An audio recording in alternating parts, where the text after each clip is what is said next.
Welcome back. So in this video we'll be looking at connecting to spirit.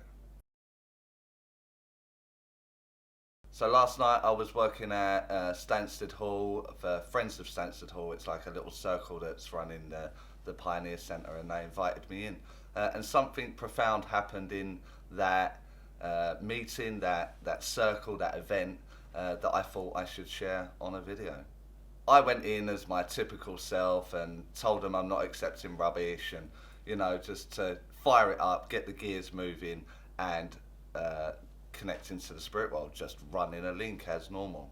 What was funny is over the course of the day I was working on my lawn, and it's that time of year, we're in March, and there's been a lot of neglect, and I just realised immediately how very much my lawn was like mediumship. Like in the summer months, I give it lawn feed like most days, and I water it and I nurture it and I bring it along, and the lawn is lush. There's beautiful flowers surrounding it, the birds and the bees are in, and my full attention is on the grass, keeping it wonderfully straight and just looking good for the summer months.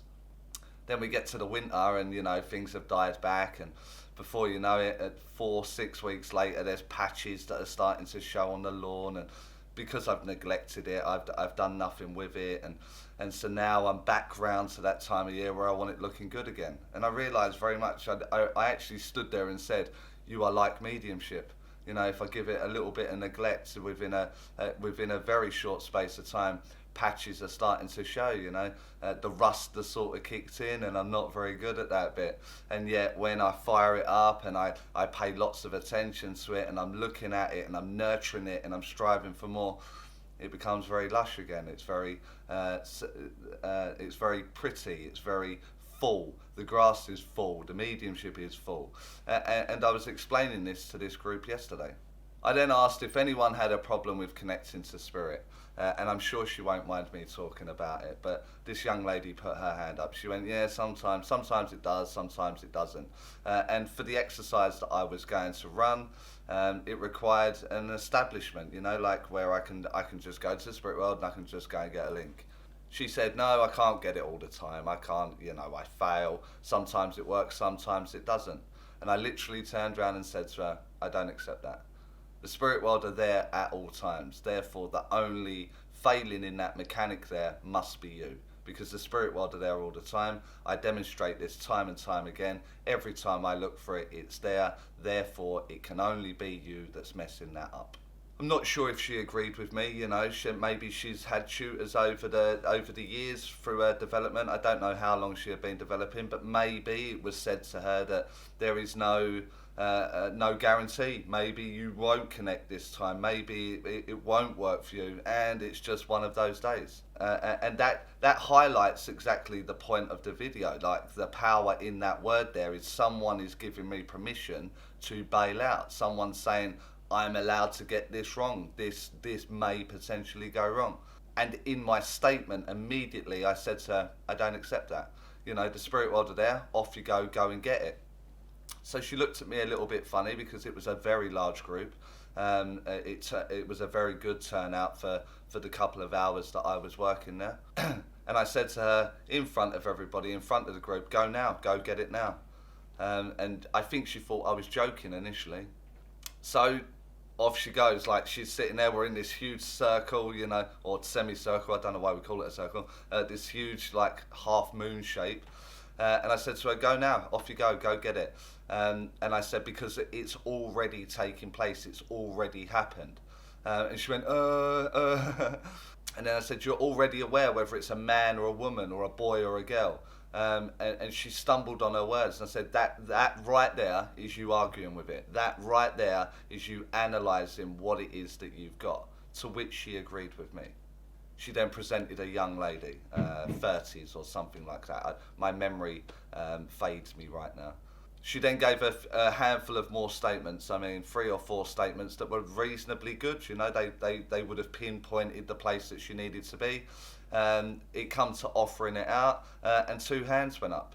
So I said to her, don't argue with it, just ask her to give you one thing that will separate these two. Don't argue with it. And of course, she went away and argued with it. She started analysing it. And in that moment, I told her, you're arguing with it. You've already had the information. They've already done it for you. To which, again, she agreed with me. And she wanted to speak about flowers. Now, flowers can be generic, and which I highlighted to the group. We're not allowed to place that at the funeral, or we're not allowed to place that just randomly. It has to be very significant with the individual. Maybe they were a florist. Maybe they were spent all their time in the garden doing their garden, attending to their flowers. To which one of the two said, absolutely, flowers fits this lady absolutely perfectly. So we established a link very, very quickly. So I proved to her in that moment that she was wrong. I proved that this can't foul, that she would have let that foul if she wanted to. And this is what I'm trying to get across to the viewers, the new people here on the channel, that this cannot fail. The only failing for you is you. Is the analysing, is the overthinking, trying to understand what it is that you need to say. And you don't have to understand it. You are just the voice. That is all you're trying to get across. We then progressed the evening on. And we did a couple of like standard one-to-one sittings. There was like 9 or 10 groups that were off doing one-to-ones. And then I took their vision away. That impact that a client has on you, whether it be in circle, whether it be in the public. The way a client responds with you is something that is very, very, has a deep impact upon the reading. So everything you're saying might be right, but your client might be just sitting there like that, staring at you.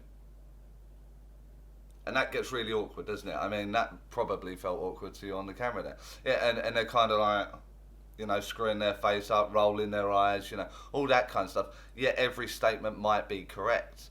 So I removed that. I removed their vision. I removed their interaction with the client. There was no voice connection. It was just 1 tap for yes, 2 for no. And if it was a don't know, it was a no. We converted that to a no.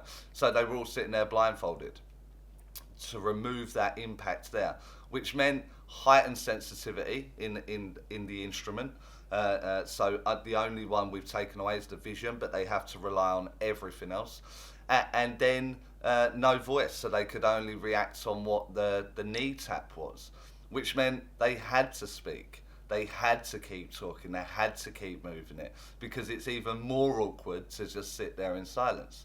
To which every sit-in was very successful, which just goes to show the power that is in the word of I can't. I may fail, I may not get this right. And equally the power of someone that maybe they think is better than them, someone that's the leader of the group, someone that's in charge, saying that's not acceptable, go do it, and then achieving what was asked of that person. So it goes to show you just how many times you've sat in circle, or you've sat in a group and someone, unknowingly maybe, has put a restriction on you, on your mind. Maybe you'll fail, maybe you'll get this wrong, maybe this, maybe that. And equally, maybe you'll get it right every single time. The power that goes with those words is down to the individual and how they accept it. There was one that said, for me, it just doesn't work that way. For me, it works that way for you, Charlie, that's fine, but I'm just normal, you know, but I'm just normal. And I've set up my mind in that way that when I'm working mediumship, it cannot fail. The only way it can fail is if it's me.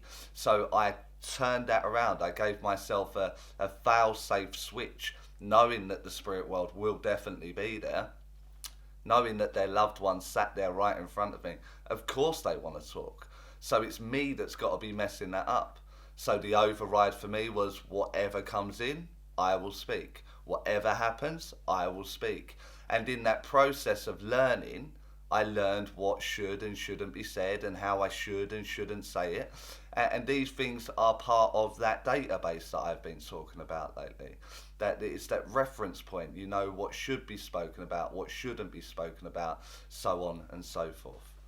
So I need to remind you all that you are all more than capable of doing this. Every single one of you can do it. The spirit world are there all the time. They want to speak, they want to help, they want to blend with you. And anything less than that is the failing in your mind. It's a weakness in you, in your everyday life. That's not a problem because it's fixable. We've just got to recognize it, we've just got to see it, and that way we can then progress in our mediumship. For all those people that sit there year after year developing and they want to be better and they want to get there, we need to remove the I can't from our mediumship to I absolutely can and I will show you. And the moment you can do that, I promise you your mediumship will change gear immediately. So I hope you've enjoyed this video. I hope you take something from it. There is some value in it there somewhere for you. And maybe you recognise a slight flaw within your mediumship there that you can iron out. I will probably upload early next week. So I'm just going to step to the side because YouTube will want you to watch this video next. So it's suggested for you. And if you aren't subscribed, remember to subscribe. Like the video, engage with the video because it really does help my channel. So thank you all again, hope you all have a great weekend and I will see you soon.